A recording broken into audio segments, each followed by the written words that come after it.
好，来看看今天小狼给大伙带来一个2021年啊第一次解说的《三国战记119》合体秒杀。这次跟大家伙讲的是非常专业了啊，就来自于我们的景仰以及博哥啊，两个人都是天上人间的啊，都是会所的啊。这俩人，这个景仰啊，我是真的好久没有解说过他的视频了。就按早期这个合体秒杀的这个，或者是主要是合体秒杀啊。早期的几个大神呢是分帮啊，就是不是一个派系的啊，包括像将臣啊、萝卜头他们，然后包括像景仰呢，曾经是我狼解说过三国合体秒杀最多的男人之一，但是后期呢，他退出了这个三国战记这个圈子里，退了很久，然后因为是他为什么退出呢？因为他每次都被我坑。每次他一打游戏，我就去直播，然后我一直播呢，他就失误，老失败，然后呢就把我拉黑了啊！这个人就是这个意思啊。然后呢，这个今天呢打的是天王的关照，天王难度呢大家伙都懂啊，就是说整个游戏当中最难的难度啊。然后呢，再加上关羽和赵云这两个人呢，虽然说很暴力，但是呢，其实大家伙都知道啊，这个配合是需要阵容的。你一个非常暴力的，配上一个非常有辅助能力的人，都比较好。而关照呢，就是两个人都暴力。而关羽和赵云的追力是比关羽虽然说要强一点，但是赵云的追力啊，也并没有像这个并没有像张飞或者是张辽那么爽啊。也就是说呢，有的时候呢，关羽打主攻的时候，赵云追力。赵云打主攻的时候，关羽在打辅助，关羽追力追不好，还得赵云自己追，所以大概是这个情况啊。那么可以看到呢，前期没什么好说的啊，就是清兵打兵，合体秒杀呢，时间呢是大概都是在55分钟到1个小时05分钟左右啊，10分钟区间。也就是说呢，这个视频呢既不长也不短，用来做催眠非常好。你挂机的时候呢，如果说你晚上睡觉，你可以选择打开后台播放模式，比如说就是屏幕一按，然后呢插上电。之后呢，你就开始有小狼的声音，这样的话呢，小狼的解说呢不仅会给你讲故事，而且还能说骚嗑，而且还能口爆啊，这个用口来播报他的近况，比如说他们怎么秒的 BOSS， 我的小语言一说出来你就有画面，比如说孙姬，我们看一下直接就是一个暴气大鹏展直接一个大鹏展翅，回身跳 A 大鹏展翅。是吧？倒转昆仑升级是吧？就大概是这个意思啊。反正你有画面就好，是吧？哇操，这真坠了！石溪哥的也坠了，鬼老板一共5张慢卡，后3张是坠了啊。这个没想到还有回马枪。这个就是什么呢？就是坠卡这个事儿吧，其实就跟那个当年那个张绣和曹操对战的时候，张绣呢本身呢最开始曹操来打他的时候呢，张绣是拒绝的。张绣说：“哎。”这个贾大夫就是贾诩，我该怎么办曹操这个人来势汹汹，我该怎么办贾诩直接就说投了吧6分钟了，投了吧张绣说我不战而逃是不太好啊。事实证明确实是自古以来都是，如果一个人来打你你要投降，如果你直接投降，结局是什么呢？好的，赵云追力赵云追力。你看关羽这个直接就把大嫂砍了，这真的，关羽这个砍大嫂是真的是不虚啊！你看一开始如果你要是直接就投了，就会变成像张绣这个样子。张绣什么样呢？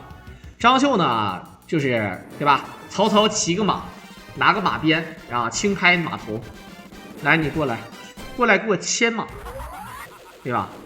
虽然说给曹操牵马不是什么事儿。但是确实有点侮辱的意思，有点显摆，有点挑衅曹操这个69岁的老同志不讲武德，对吧？挑衅。所以说呢，这边哎呀，洛洛哥来了，真的大师兄回来了，兄弟们咱们这些这个老伙伴全都回来了，尽管是在我直播第13天的时候回来，不过也不晚但是这个粉丝牌掉没了，真的是哎呀对呀，不是他不能当司机其实呢古代的时候吧，非常注重这个什么呢？注重这个气节。投降可以，对吧？我投降你以后，我给你干活，你是我老板，对吧？你没有必要侮辱我吧？是不是？你骑着我脖子拉屎，拉完了之后还管我要纸，我能忍吗？结果呢，这还不算完啊，这还不算完，这都无所谓啊。好了，洛洛哥一手坠机，哎，我洛洛哥一来就是飞机开场，我狼瞬间爆炸，瞬间我就上头啊！今天晚上嬉皮笑脸，哎，可以啊！谢谢我们洛洛哥啊，谢谢我们洛洛哥一手飞机支持啊，太好了，太好了啊！你已经睡着了吗？别闹，睡着了还能打字啊？梦游打字。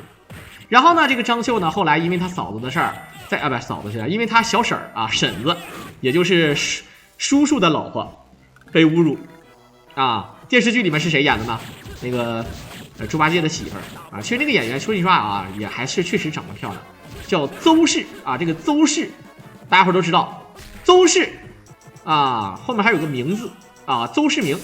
这个邹市明呢，说句实在话啊，确实是可以啊，差一点就大满贯了啊。由于这个后来打职业赛啊，这个没戴那个头盔，然后没打过啊，这冠军没拿到，所以说这个邹市明呢，最终呢没有获得拳王啊。所以今天呢，咱们的这个拳王解说栏目呢就到此为止了，感谢大家的收听，如果大家喜欢，好了，我们不说啊，这个邹氏呢就是这个姓邹啊，就是这个叫啥不知道啊，反正这个人长得很漂亮。然后曹操就给他侮辱了啊，给他玷污了。玷污了之后呢，这张绣不乐意了啊，回头就跟曹操对着干啊，跟曹操对着干。然后呢，曹操就嘎逼打了，对吧？曹操就嘎逼打了啊，被打得一败涂地啊。这个就是大家伙懂的啊，都是故事啊，都是故事。其实这个贾诩啊，最开始说投降的时候呢，是这样的啊。曹操来打这个来打张绣的时候，这个张绣呢，这个打不过啊，张绣打不过，贾诩说打不过啊，打不过可以啊，你这一仗不输了吗？你现在再去跟人打。他说我刚才打不过，我现在就能打过了。他说能啊，你现在去曹操就败了啊，他不信啊，他说你有2个手折我1个手指头，他折不动。啊，他说我这个没用，我说他这个有用，这叫画劲儿。传统功夫是讲究画劲儿的，4两拨千斤啊，对吧？我一说他啪就追上去了，很快啊，然后就是一个，对吧？左正蹬，一个右边腿，一个左式拳，啊，直接就把这个曹操鼻子打骨折了，啊，对吧？这个是怎么回事呢？大概是这个意思啊，就是这个曹操啊，这个曹操呢，最开始的时候你来打的时候，曹操有准备。对吧？追这个曹操有准备。后来呢，这个曹操认为人家都败了，不可能再回来打吧？哎，就放松警惕了，很正常啊。比如说2个人有点小矛盾啊，骂上了。比如说啊，小狼跟小狗俩人骂上了，然后小狼急了，小狼说：“你等放学的，对吧？”这小狗呢就挺害怕啊，挺害怕呢。之后呢，我呢，其实我也挺害怕，因为我这毕竟我未必打得过他，没办法，我就充分准备啊，什么我们班同学呀，什么我家邻居比我高2年级的这个哥哥呀，全叫来了啊，放学堵门口嘛，小哥们也找了一点人，明显没有我们人多啊，再加上是吧，这个都没有说安排太好，我这准备的非常充分。对不对？非常非常充分。然后呢，这帮人一看打不过，有的撩，有的就不吱声。后来呢，我俩单挑，他一看赢了也打不过我，对吧？是吧？我这我有哥撑腰啊，对吧？我就啪啪给他一顿小电炮飞一脚，大把撂倒。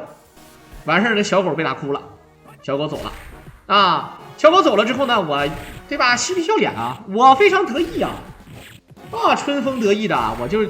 嘴里唱着小曲儿，咱个老百姓啊，今儿个要高兴，咱个老百姓啊，后嘿，今儿高兴，真高兴，是真兴高，哎，我就直接去游戏厅了，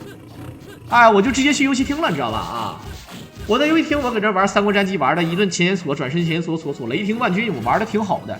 这时候呢，那个小狗哭鸡尿腚，但是他们班同学刚才有点怂的那个呢，哎，找他说你先别着急。你现在刚才你打不过他，现在他在游戏厅，知道吧？他那些哥呀、同学呀都走了，这时候呢，咱杀他个回马枪，啊，咱杀他个回马枪，堵他，对吧？我还搁那乐呵的呢啊，我搁那玩的啊，搁这大鹏展翅，解锁大鹏展翅，斗准昆仑玩的贼嗨。这时候呢，这几个人啊，虽然说战斗力刚才不是很彪悍，但是现在就剩我自个儿了，没有什么准备。这几个人拎着板凳子啊，什么小大板锹、板砖什么的就过来了。我一看哦，原来是2个年轻人，对吧？30来岁，一个体重80多公斤，一个体重90多公斤。他们说啊，小兰，你刚才打我打得挺嗨啊，你不讲武德。我说对吧？我说对，我说我不讲规矩，我不懂啊。我说我是乱打的。他说你可不是乱打的啊！哎，我刚一说，他啪就一个板砖拍过来了，很快啊，然后就是一个左正蹬，一个右边腿，一个左侧拳啊。我说停，捂着眼。2分多钟以后啊，我说你赢了啊，你赢了。我没想到你回来扎我一头啊！哎，咱们都是武林中人。对不对？要以和为贵啊！要以和为贵，不要耍这些小聪明啊！啊，后来呢，我们就交好朋友了啊，知道啥意思了啊？如果打不过他，我就加入他，对吧？后来呢，我们也一起天天三国战记啊，玩玄黄97啊。后来呢，是吧？男人之间啊，没有什么绝对的仇恨，一般都是啥呢？打一仗，没准2个人能交朋友啊，大概是这个意思啊。但咱就说这个意思。后来这个张绣呢跟曹操他俩也交朋友了，尽管张绣呢最后的结局不怎么样啊，结局确实不咋地，但是呢，张绣再投降曹操的时候呢，也确实是曹操给他的足够的待遇啊，没有再追旧仇，是吧？2个人也很好，对不对？后来呢，我跟这哥们处的不错，这个叫小狗的啊，化名为小狗，这个叫小狗的呢，后来处了个女朋友，我一看哦，原来是昨天，好，我们看看啊，第2关 BOSS 啊，这前面几关 BOSS 非常好秒啊。这个赵安壮放的我觉得非常嚣张。其实他们2个都是输出型的，所以说赵安壮浪不浪费都无所谓啊。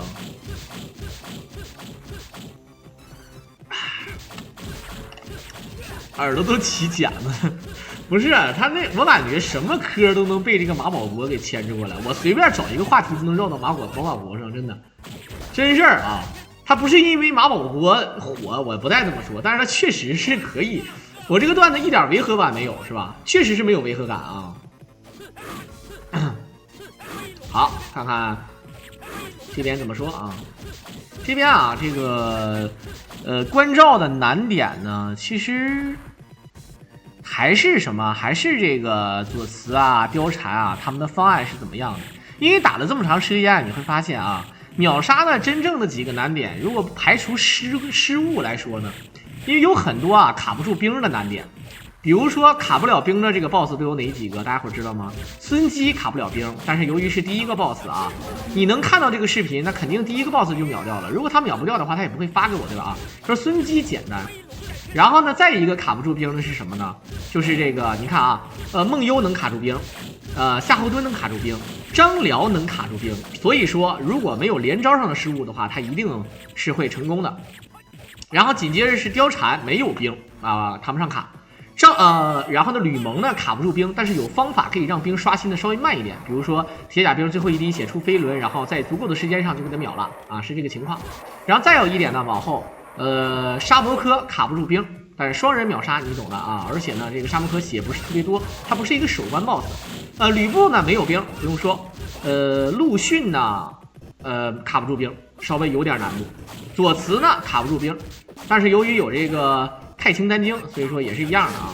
再往后呢，你会发现啊，这个黄盖呢，理论上来讲是卡不住兵的，但是他有一种伪卡的方法啊，也算是能卡吧，啊，就是能卡吧啊。然后再就是什么呢？再就是许褚呢也是卡不住兵的，但是许褚由于这个人吧，其实还是他这个判定点挺好找的啊。所以说，你如果说秒杀的方式有很多种，比如说你要用那个九节杖秒的话啊，那第一下九节杖的血量就足够以让这个事儿变得非常爽。那再往后呢，魏延卡不住兵，但是地图非常小，看的话也还好。所以说你会发现啊，真正碰见那些大神，只要他的套路啊，他的思维敏捷，反应速度快。基本上不会出现失误，但是为什么会有失误呢？因为智者千虑必有一失，有的时候难免啊，这个精神紧张，两个人错环了啊，这个很正常啊，这个毕竟是一个配合游戏嘛啊。好，看看，不是许旭吗？啊，对呀，那可不是许旭嘛啊。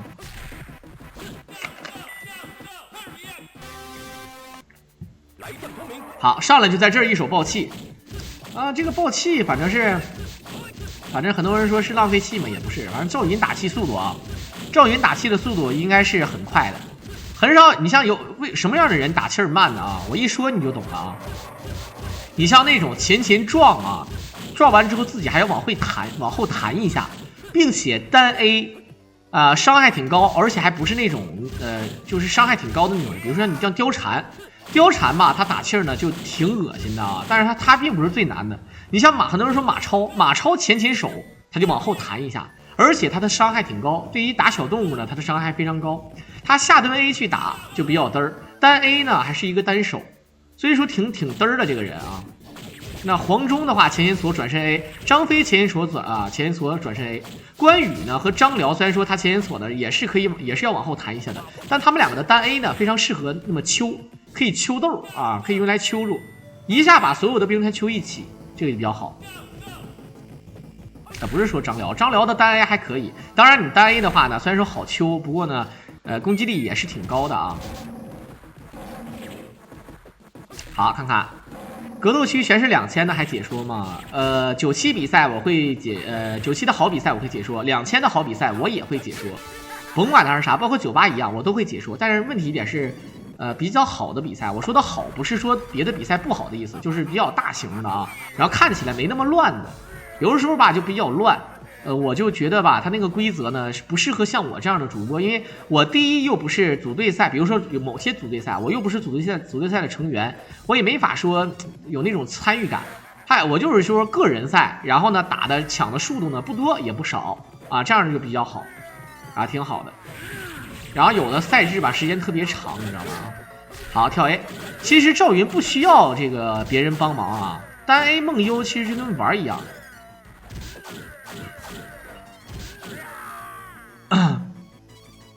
好了，看看直接一抠，神之一抠。赵云的这个追力啊，你们觉得啊，兄弟们，你们觉得哪个追力打人最疼？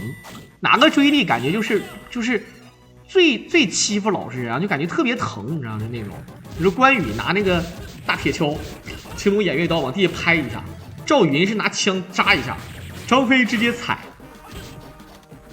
啊，张辽不疼啊，张辽他单 A。诸葛亮是拿剑磕一下，貂蝉是直接拿2个锥子唰唰，对不对？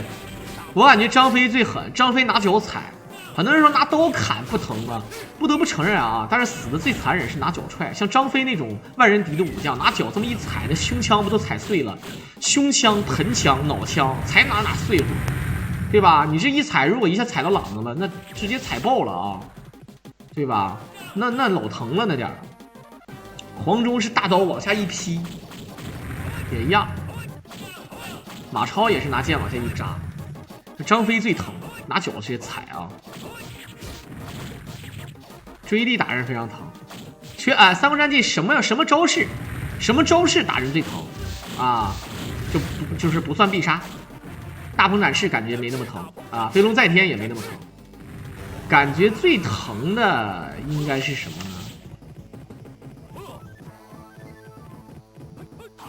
一个咚，好，飞龙在天，前手，再前手啊！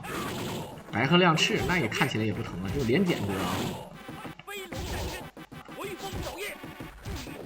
哎呀，好，有方案可以补，你看没看见？这个就是神级高手跟普通高手的差距。追力一挑失误了，马上追力一挑，关羽反应速度很快，直接一手亢农有悔啊！怎么说？我操，这赵云连8000分都吃啊，有点东西啊！赵云是挺好玩的啊，但是他俩反应速度真快。这个就一般选手就懵了，他这个方案失败了，就哎，怎么了？发生什么事了？知道吧？就这个意思啊！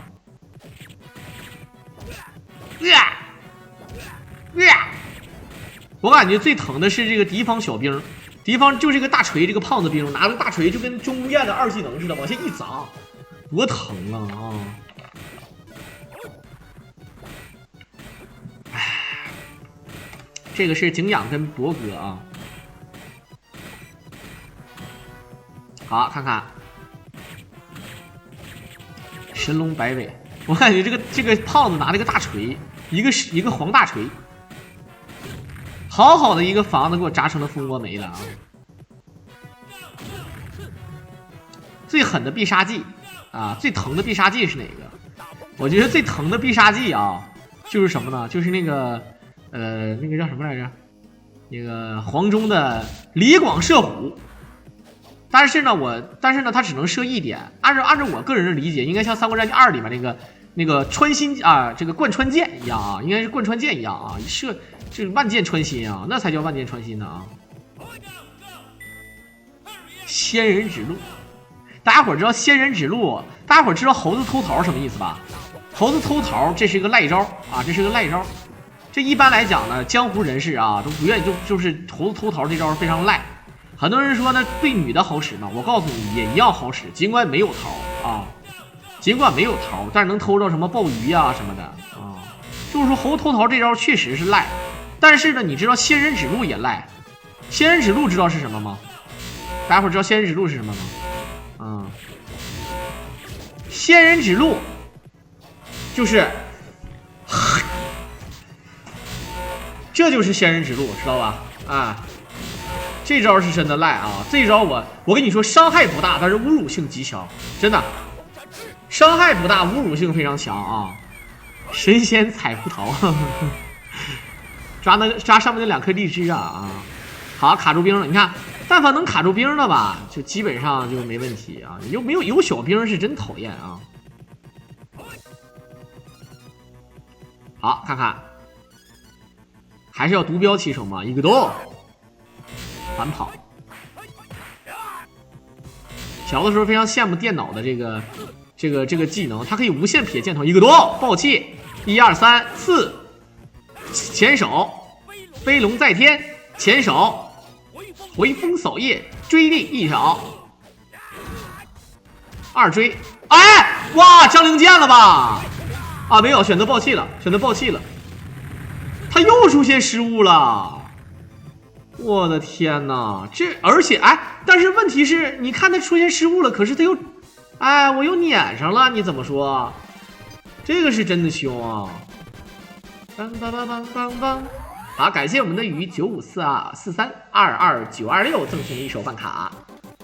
今天晚上我狼心情不错啊，但是我们这疫情又严重了。我说的心情不错啊，这个，就是给大家伙点正能量。一旦疫情严重了之后呢，我希望大家伙不要那种频繁的外出，没办法了，可以选择出去吧，对吧？如果出去吃饭一定要佩戴口罩啊。吃饭的时候呢，如果要是人特别多的话，可以选择打包回家，可以选择叫点外卖，可以买点小啤酒、小瓜子儿、花生火腿肠、烤鱼片、矿泉水之类的东西，然后回到家看小狼直播、小狼解说，然后呢，对吧？陪小狼啊，小狼陪大家伙度过一个非常美好愉快的夜晚，对吧？它不香吗？对不对？是不是啊？啊，这过年期间大家伙就好玩了，是吧？好，这是我一追的前手必杀失误了啊！你看这来了，这个天上人间大伯就是咱们的这个关羽，就是2P 啊，这3P 啊，人是3P，这个关羽本人啊，也是他应该是也是他把这个视频发给我的啊。但是这个景仰啊，我就不多说了啊。景仰这个人嘛，有一阵儿吧，可能是退出了，还不是咋的，特意避开我。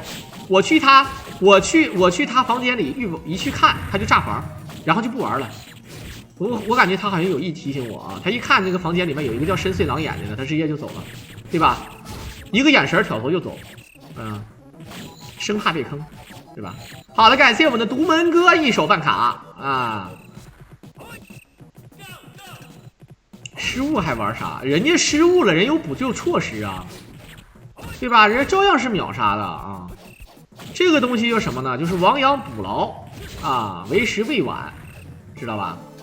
你虽然说很多人说，而这种更有挑战性，而且更来之不易，对不对？更来之不易啊！而且你想，甚至有的时候要补什么张灵剑或者要补什么的时候，你会发现，那你之后的套路也可能就会变了。比如说，对吧？你正常秒杀张灵剑是要用在另一个人身上的，但你在提前用了，怎么办？对吧？那就要考虑接下来的路子是什么了，对吧？怎么补也是失误了，失误了也秒了，咱们视频是秒杀的呀，对吧？咱们这个失误是秒杀的啊！你这个低调哥虽然说的话呢，说是失误了，失误了也是秒杀，也就是没失误啊。咱们的条件是秒杀呀，没失误啊，对吧？这就好比什么呢？好比在小组赛上啊，比如说咱们看世界杯啊，在世界杯里看，在小组赛上你会发现，经常有一些人赢了一场，平了一场，由于赛制关系，在净胜球上啊，最终呢在小组第2。获得了一个出线的名额，但是一路头歪歪杀入决赛，最终获得冠军的有啊，有这种人，也有那种小组赛3战全胜啊，3战全胜啊，5比0、3比0啊，什么2比1，最终3战全胜，甚至是1球未丢的人，最终呢在16进8淘汰赛当中嘎逼打了啊，第1场淘汰赛就回家了，怎么说啊？怎么说？这个就没什么好说的，你这都是路子啊，对吧？你这个补救好了，更好看，对不对？兄弟，你发一个吧，没有。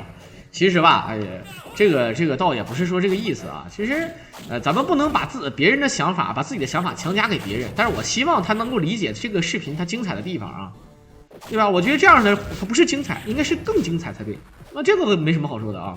但是呢，这个你们要看完美的话呢，其实反而不好看了，就是因为我既然都已经做这个直播了，对吧？你就会发现那肯定是秒杀成功了，还看什么呢？一点悬念都没有，对吧？啊，大概是这个意思啊。结果淘汰赛就挂了，是吧？但是我在想啊，有一天中国足球再次进入世界杯的时候，我只求他进一个球。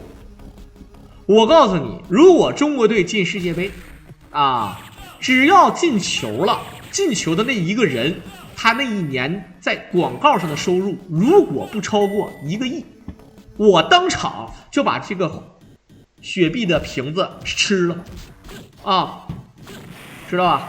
如果世界杯上，对吧？那个人进球了，赢不赢，什么出不出小组赛，我就不说了。啊，只要有人能进球，那一个人他一年的广告收入达不到1个亿人民币，我当场就把这个可乐瓶子吃了啊！相信我，没有亏可以吃的，知道吧？多希望那天我还没死，进球了我喊他爸爸啊，喊他球王啊，很正常。就甚至是什么呢？甚至是就哪怕一个不小心点球了啊，罚点球进去的也行，哎也行。而且一旦罚点球了啊，这个人压力你知道得大成什么样吗？如果他罚点球他罚进了，这个人牛逼的就跟狗一样啊，什么快乐大本营啊，这个综艺节目啊什么都往上上了，知道吧？如果要是他这个球没罚进，我就祝你好运，知道吧？哎，我就祝你好运。祝你平安，哦，祝你平安，让那快乐围绕在我身边。祝你，来吧，这个人压力得大成什么样，我就不多说了啊。哎，怎么可能会坠啊，鬼老板啊！你不说还好，不说我差点以为坠了啊。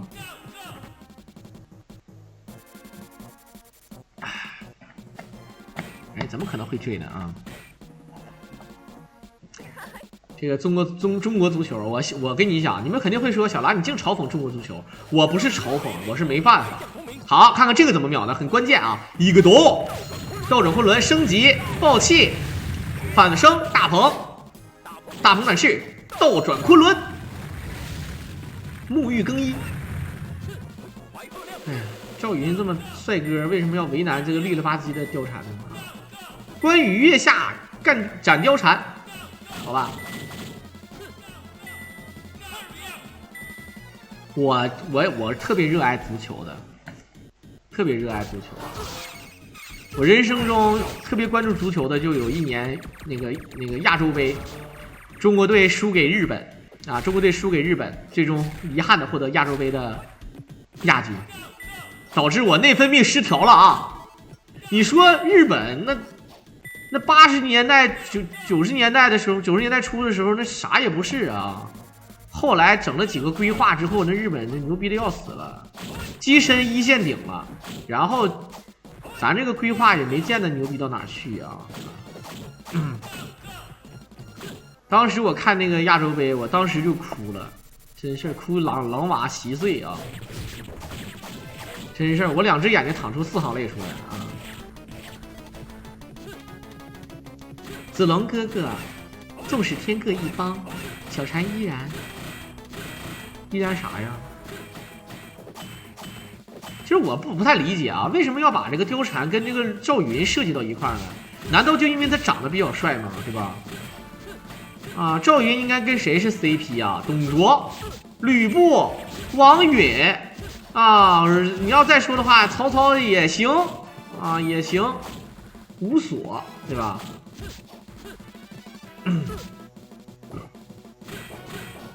没事，挨打无所谓啊，这个游戏挨打无所谓，挨打整气儿，反正也死不了，对吧？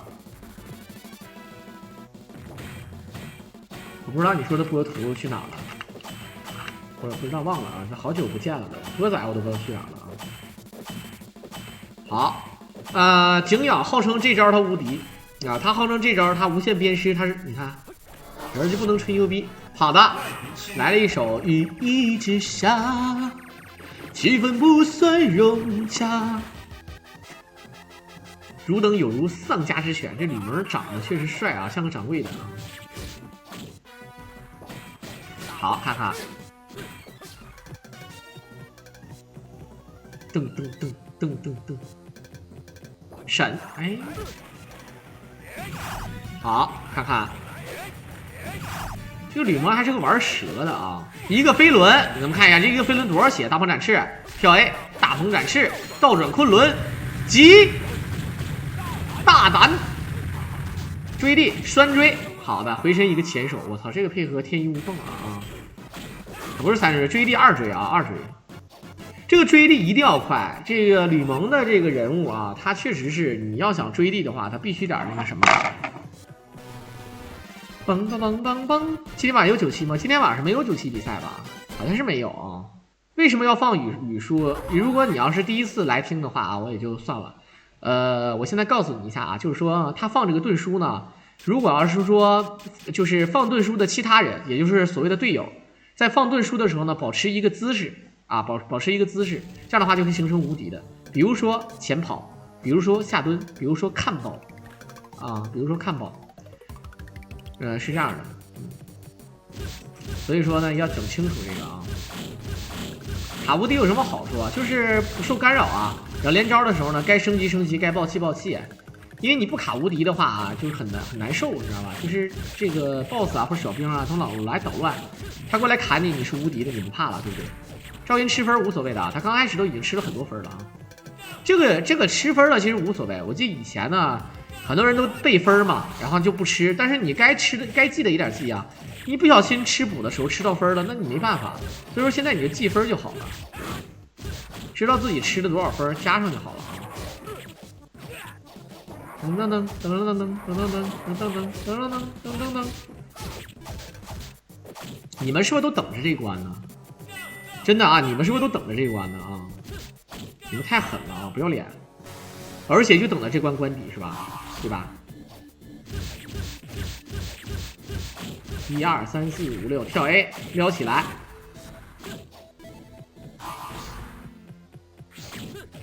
哎，我小时候就说这个设定啊，这个蝎子女扔一个蝎子出来。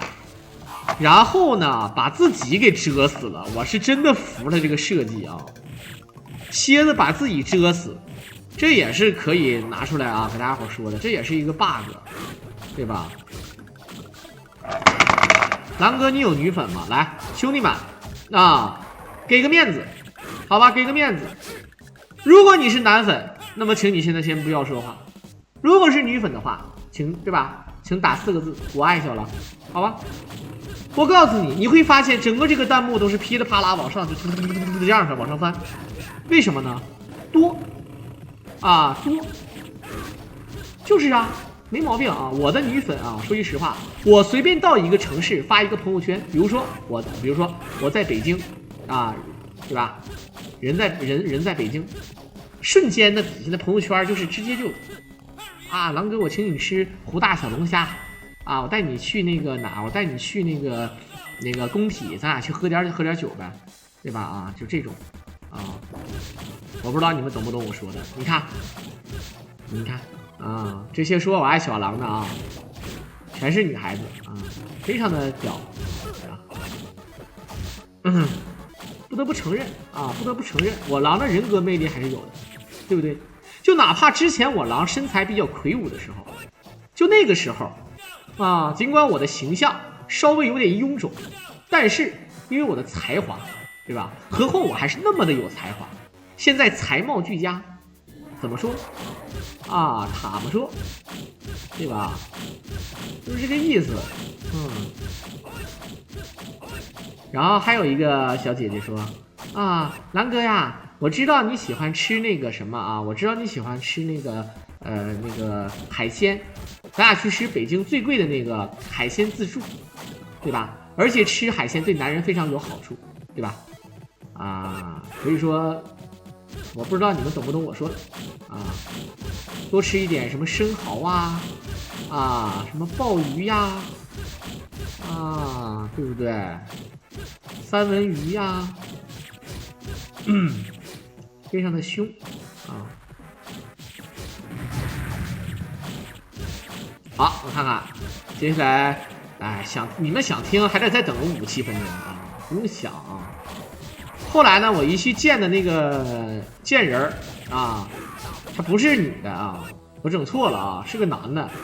然后呢，这个体重80多公斤，他们说。不是，请我吃海鲜，什么海鲜？海带根儿、海带丝儿、海带片儿，啊，海带根儿，对吧？做成海带宴了啊！好，这里面秒的非常暴力啊，兄弟们啊，双爆期的秒杀非常暴力，他不管这个老虎怎么打的，就是秒。然后呢，请我吃虾片儿，就是那个油炸虾片儿，啊，还有那个吃那个馄饨里面放的那个虾皮。吃这个啊！现在你能进北京就算你厉害。我在北京，吃饭店，我还吃过那个叫什么北京菜啊，北京菜。我没去吃过那个丰泽园，但那个丰泽园好像已经不是那个传统的丰泽园了啊，所以说好像去不去也没什么意义。然后再就是。去吃那个小龙虾吃的比较多，吃了好几次，我吃了最少得4次。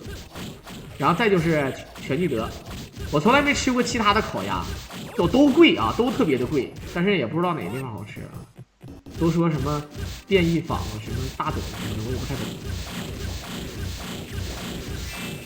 好，一顿搓。这里面呢，气儿啊，关羽长一长其实是无所谓的啊。这里赵云呢，刚才也是把气儿给打成了打成了升级状态，打成了升级状态呢，这样的话一会儿打这个吕布的时候啊，就不用考虑了。你看他们在这里打的过程当中，你会发现很牛逼在哪儿呢？就是这些小兵啊，他就是通过物理攻击就可以直接打死，不需要用一些小宝，对吧？所以说这两猛男，好一个火，这里面用小宝了，可能运气不好啊，就没打好，一个铁莲花，黑色的没打着，看不看见？没打着。不过不要紧啊，这个赵云就一顿抠，也照样能打死。1、2、3，大鹏展翅，大鹏展翅直接打死了，这个攻击力非常爆棚。好的，一个多，如上暴气，1、2、3、4，前手飞龙在天，前手回风扫月，一追一挑一前手，好的，一追一挑一前手。就是这么暴力，这吕布都没见过第2天的太阳的都啊，就是这么个路子啊，连必杀都不用了啊。好，看看还有什么啊？好，看看八阵图。哈哈哈哈哈哈！哈哈哈哈哈！噔噔噔噔噔噔噔噔噔噔噔噔噔噔噔噔噔。双儿可有意思了啊！这都是路子啊。其实小狼的女粉啊，确实有，就真的是不多啊，也真的不多。比例大概是什么呢？比例大概是1000个人当中，大概是有3%嘛。真的，你们肯定会说小狼你吹牛逼，1000个人有3个吗？那可能不止，3%到5%个，这是真事儿啊！你们不要不相信啊，这是真的啊。好，1、2、3，这个落地一个洞。好，这个为什么读的时候用那个小箭筒打它就不会生成伤害？落地一爆，好的，重置一下就可以，一追2追一挑显手，飞龙在天，再血杀，再追一挑，好的，追地血杀也可以，最稳的啊，非常的稳。就有没有那种女粉，就是一看起那个名就是个女的？你像这种像什么，突鱼莎莎，啊，什么再见吧007，这一看如果说是女的，我都不信，对不对？对吧？你这有的人像后然，这个也不对，你这女的起名啊，肯定是有东西。好，我们看看啊，这浑身打补丁，一个丹顶鹤，哈哈，呀。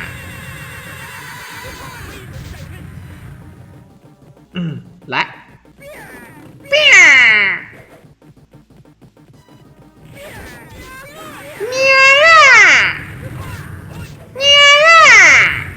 多像啊，这个啊，呀，一会儿打完咱俩可以干啊，这个D哥啊，一会儿打完啊，我这个还剩下啊，对吧？你要如果不着急，对吧？咱们就等一小会儿，好吧？好，感谢我的17哥一手办卡啊！这里面很多人说，那为什么不秒呢？搁那等什么呢？没等什么啊，他在等这个左慈，然后一会儿关羽呢把这个等级控好啊，控好等级，然后再控好这个气儿就行。因为关羽现在只有1颗气是吧？不过也无所谓的啊。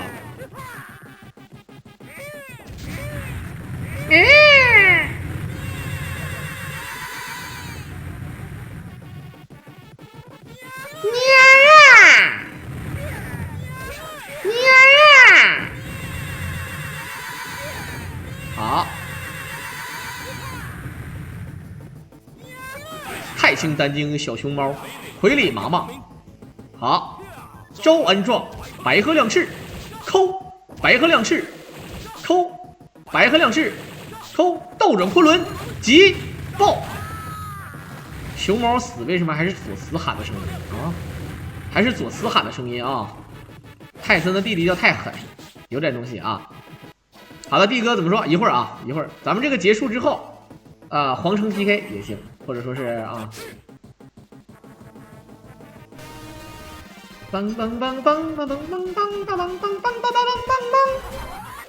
好，感谢我们的芳华哥啊，一手办卡，倒数第2关啊。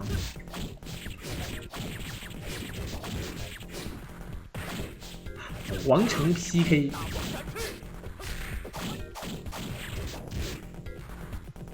梆梆梆梆梆梆！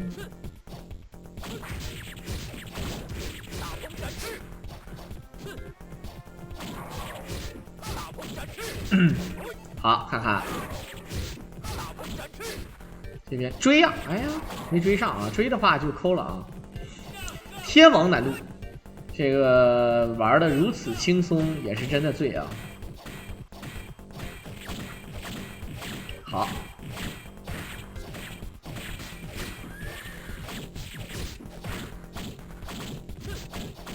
真应该录一个那个当铃声。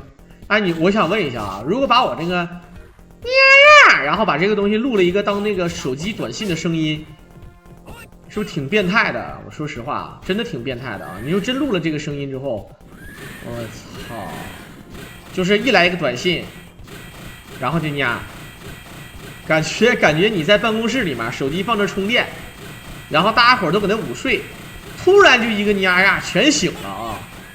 对不对？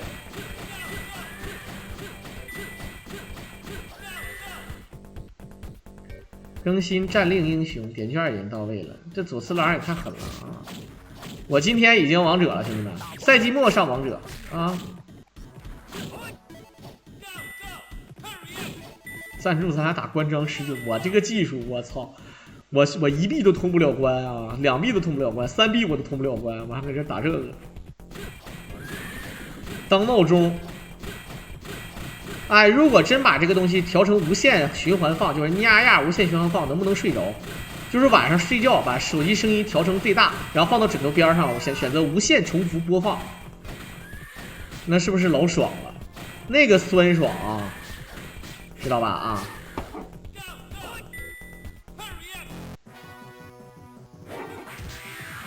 这左次郎有点东西啊！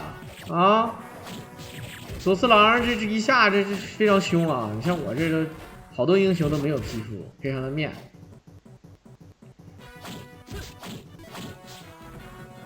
听时间长了，真的看狼哥在这儿，一旦到左慈就直接退出直播间，然后过5分钟再进来，是吗？听都听劲儿了啊！好，一手黄石弓。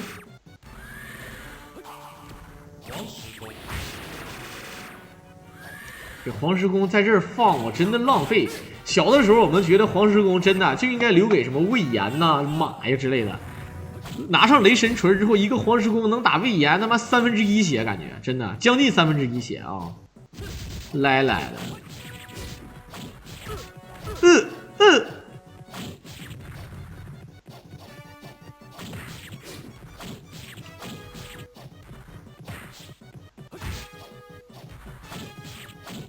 好一防，哎，魏延要死，都知道我狼这个路子啊！我操，真走哎！刚才左慈的时候，我这个直播间显示大概是就是3000多个人，贵族应该是300多个啊。然后现在呢，贵族就剩298个了，有点太狗了，真的是吃完对吧？吃完饭打厨子，这念完经打和尚呢，你就真服了。左慈一过没人看了。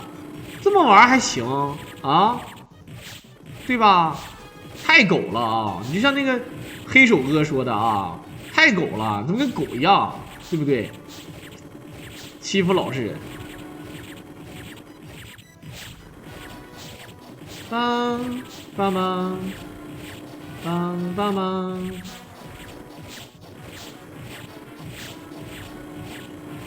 好，这里关羽控制等级跟分数啊，不要着急啊，不要着急。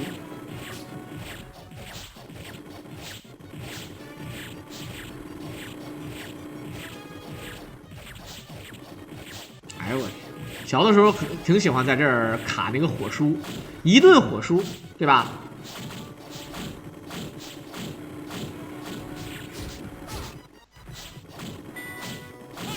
当当当当当当。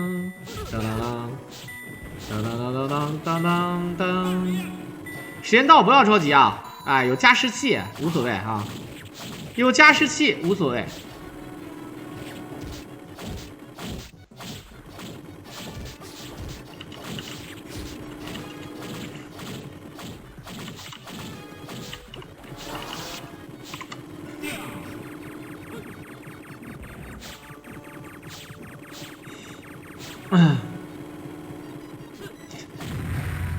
好，在这里氪1天的人才啊，那老板都得急眼。老板说：“那我这游戏厅就吸引小孩的，让你搁这氪1天。”好，我们看看谁敢饶啊？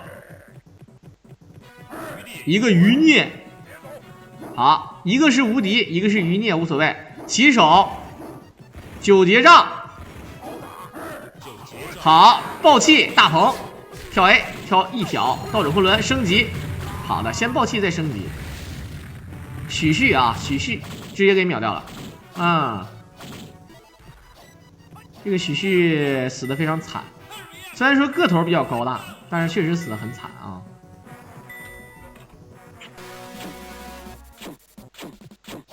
真的许旭，要不说啊，有时候做游戏，你说《三国战记119 Plus》，这可是正儿八经官方发布的这个最真游戏啊，最屌游戏。是吧？我就不说了，你做中文简体的，然后你告我许褚叫许旭啊，我也是醉了啊。好，结果第二天老板重置那个不对，是这样的，就是有的游戏机啊，有的游戏厅里面它主板没有电池，你知道吗？有的是有电池的，有记录的，啊，它没有电池，没有记忆系统，然后呢，结果就你无论你怎么排行，它都是没有记录了，知道吧？贼赖啊！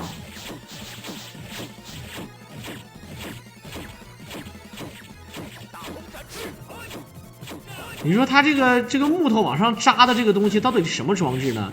什么动力呀、是能让它歘这样的？什么动力能让它一直搁这儿？这是什么动能？是人手摇的吗？啊，这个机关挺别致啊，对吧？如果它古代时候如果能做出这种装置的话，那我有一个邪恶的想法啊，首先弄一个坐的地方啊，在屁股那个地方呢露一个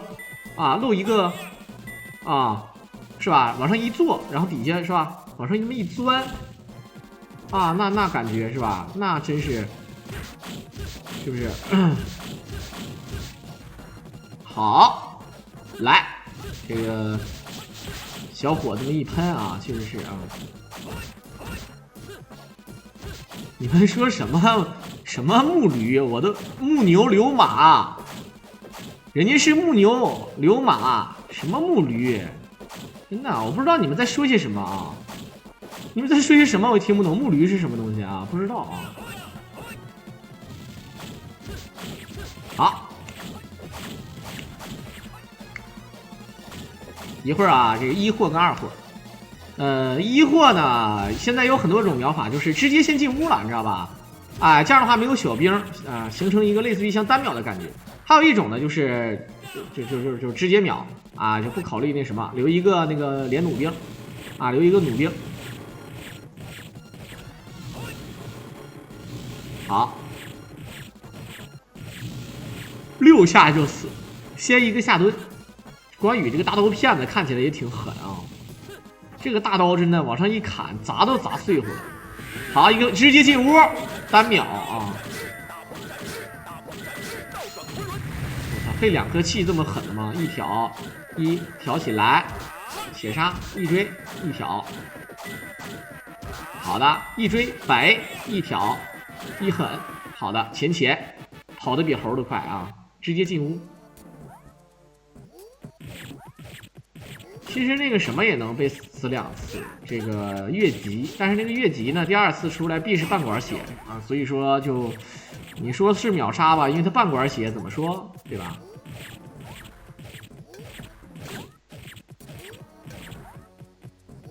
好，太平要术，你说搁这打出一本九阴真经怎么说啊？九阳神功。九阴白骨爪，奇银合欢伞，银剑奶奶色岳父，银荡琵琶小喇叭。好，这关羽上劲儿了啊！一追一挑前手，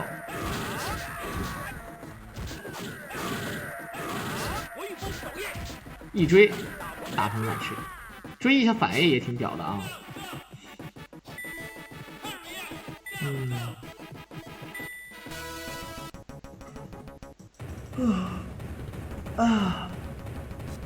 哎，你说这玩意儿挺有意思啊！如果你要是在那个楼梯上上吧，你要在电梯上上去，它就是在这边敲鼓；你要在城里面出来，它是在这边敲鼓，也是无敌了，一定敲。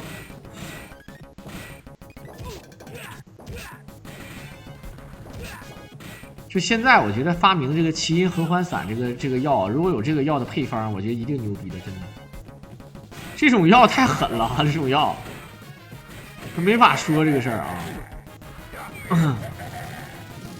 一个多好，1、2、3、4，前手飞龙在天，前手回风扫叶一追一抠一挑，爆气一追一抠啊，2追了直接无所谓，反正他也是浪费气儿的这个玩法啊。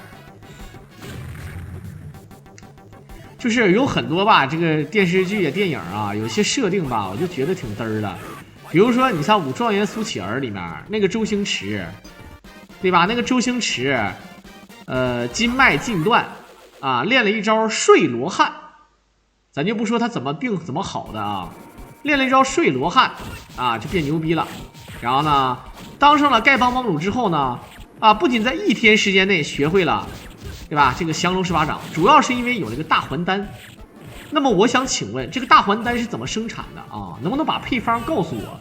既然你们有配方，那么为什么当初不多生产几个，对不对？真是吧？你多生产几个，那不对吧？对吧？那不就是人人都是食神，对吧？那每一个人都是食神的，好吧？对吧？那个大还丹，我操！你要是把那个配方要过来，对不对？还有那个赵无极也是，对吧？蠢材，普天之下除了降龙18掌，任何武功都不放在眼里，我真是服了啊！就好比他现在要给人玩王者荣耀，跑到对面，然后打开公屏，我在中路蹲草丛，你过来我一个大招，对吧？你如果没有无敌的话，你就死定了。靠！我去偷塔了，兄弟。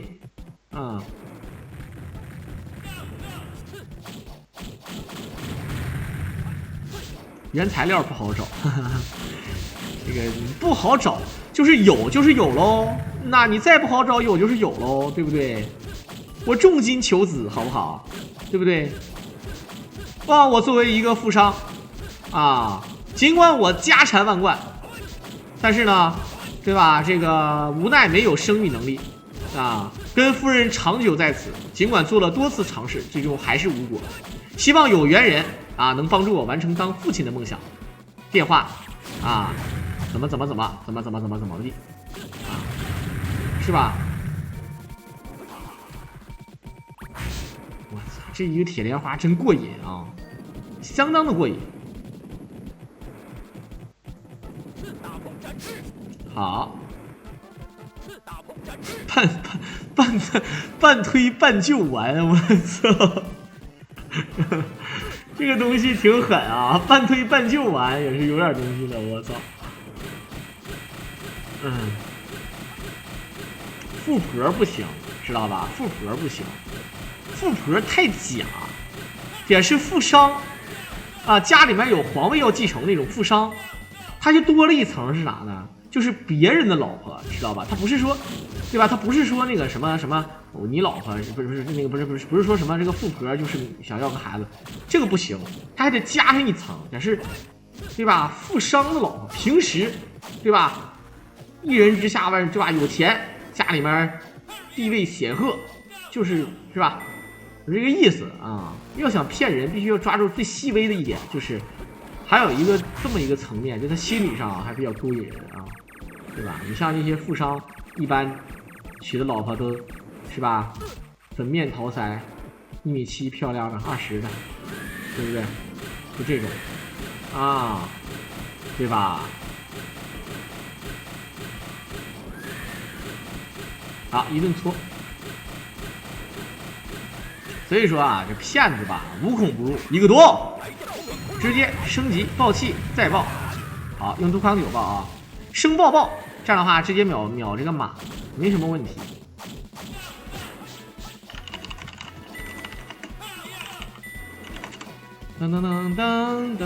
当，和氏璧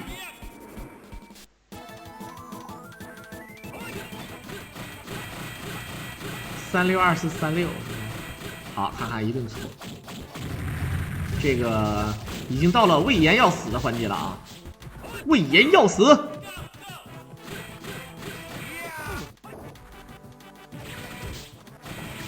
好，和氏璧。因为这里面设计的有点嘚儿了啊！和氏璧呢，虽然说没有任何证据证实和氏璧这个秦王那个玉玺是和氏璧做的。啊，而且秦始皇那个传国玉玺呢是扔到了这个洞庭湖里，但是呢你懂的啊。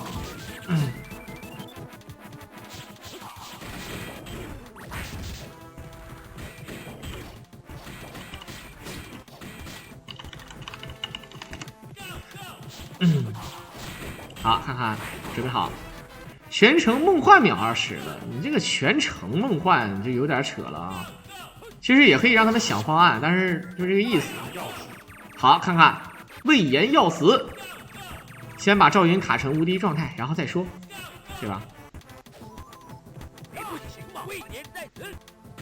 你不行吧？什么叫你好？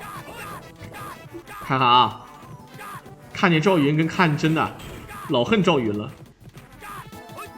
一顿崩山击啊，一顿离鬼剑术，啊，金轮法王。好，还剩一个小兵，准备好，一个轮儿，暴气前手，飞龙在天，在前手啊，飞龙在天，回风啊，没有选择了一个血杀，追地一挑，一根前手，好，一个暴气，选择用稳的方法来打了啊，二追，选择突然追了2下，第2追加第3追，然后再挑起来，无所谓。好，杜康九，主要是杜康九啊是非常有用的啊。和氏璧现在已经就是，所以说和氏璧到底传国玉玺是不是和氏璧做的也不知道。然后后来呢，这个传国玉玺呢，从秦始皇那拿回来，又不说给刘邦啊，刘邦又最后落到这个王莽这个姑妈手上，被摔了一下金镶玉。然后这金镶玉呢，这个传国玉玺呢，后来又传到，对吧？东汉又传到了这个孙坚那儿，孙坚给找着吧啊！孙坚呢给孙策，孙策给这个袁术，袁术被曹操打败，留给了曹操。曹操拿到手里面之后呢，一直保存到晋朝，啊，大概是这个意思。真正传说中丢找不到的时候呢，应该是石敬瑭那个时候啊。好，看看怎么说，现在已经是最后一个地图了啊。最后这个地图，这2个 BOSS 其实倒还好吧。你看还有一手张灵剑呢，我感觉这个张灵剑敢不敢用一下啊？来看看你的手速有多么的变态，好不好？让我看看你的手速有多么的变态。其实现在想那个时候吧，传国玉玺虽然说值钱，但现在想想，现在的满大街都是办证客撮的，全是办证客撮的啊！你这个玩意儿你就没法说这个。好看，先把关羽卡成无敌。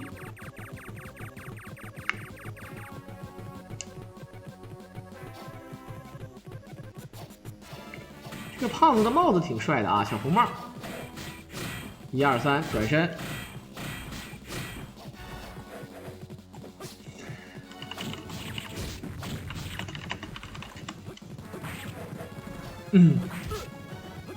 好，我们看看，先一个张小金把那个小兵先清掉啊，这个一定要提前放。我们看看余孽，准备好，余孽又要追，我感觉鬼老板，你敢不敢追个鸡？老追我卡，对吧？你追卡这，没有男子汉气魄，越看越像老太太啊。这个追卡呢，可能是我故意而为之。如果是追鸡的话呢，对吧？啊，反正我就是这个意思啊。明示啊，好，一抠大鹏，倒转飞轮，落地再追一挑，飞龙在天，血杀，再追地一挑，飞龙在天，血杀一点，好的。这光这个前手这个血量啊，就够他喝一壶的，非常的凶。你敢偷袭，他就敢追。偷袭，我33岁的小狼，这好吗？这不好。啊，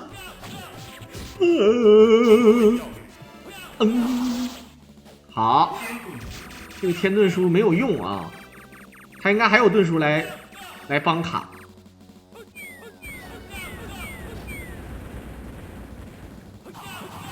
这个没有用的东西全扔了，你看啊，太狠了啊！哎呦我去，这都没有用。好，一个余孽，这是要新方案吗？是不是啊？是不是要有新方案的？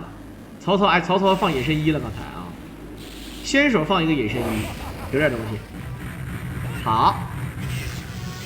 双遗孽，准备好，他往上一挑的时候可以了啊！哎，这一挑的时候可以了。好，飞轮，大鹏展翅，跳 A， 大胆2、3、4，走，一共能重置4下啊！挑前手，再前手，好的，血杀，2追一挑，前手，再前手，不用3追就死了，他再多小半管也能打死啊！那么可以看到啊，来自于我们的天上人间。